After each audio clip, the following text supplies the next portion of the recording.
अगर किसान सिर्फ एक फसल की पैदावार रोक दे तो देश में बेरोजगारी अब चरम पर होगी, क्योंकि देश की अर्थव्यवस्था कृषि ने ही संभाल रखी है। यह कहना है भारतीय किसान यूनियन के प्रवक्ता राकेश टिकैत का। बागपत के बड़ौत में चौधरी चरण सिंह इंस्टीट्यूट में आए राकेश टिकैत ने यह भी कहा है कि देश आंदोलनकारियों के बल पर चलेगा, पॉलिटिकल सिस्टम से नहीं।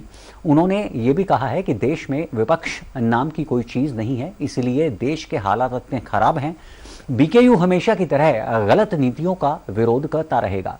धार्मिक कट्टरता पर राकेश टिकैत ने कहा है कि ये देश के लिए ठीक नहीं है, क्योंकि बड़ी संख्या में भारतीय गल्फ कंट्रीज में काम करते हैं। अगर उनकी वापसी शुरू हो गई तो देश की अर्थव्यवस्था पर बुरा प्रभाव पड़ेगा। हमारा ये है कि धार्मिक कट्टरपंथी सरकारों को नहीं बढ़ानी चाहिए, और सरकार इसी काम पर लगी हुई है। सरकार ये चाहती है कि देश में बेरोजगारी, कमजोरी और फाइनेंशियली क्राइसिस देश में हो, लेकिन यहाँ एग्रीकल्चर सेक्टर उन सब चीजों को संभाल लेता है।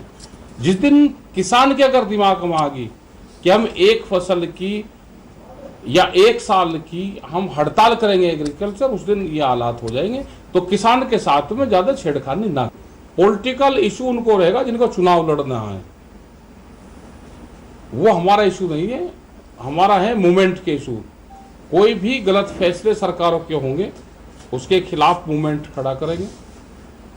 वो चाहे अग्निवीर का हो, या फसलों के रेट का सवाल हो, या मजदूर का सवाल हो, या रेलवेज का सवाल हो, या बैंक या किसी भी चीज का निजीकरण का सवाल हो।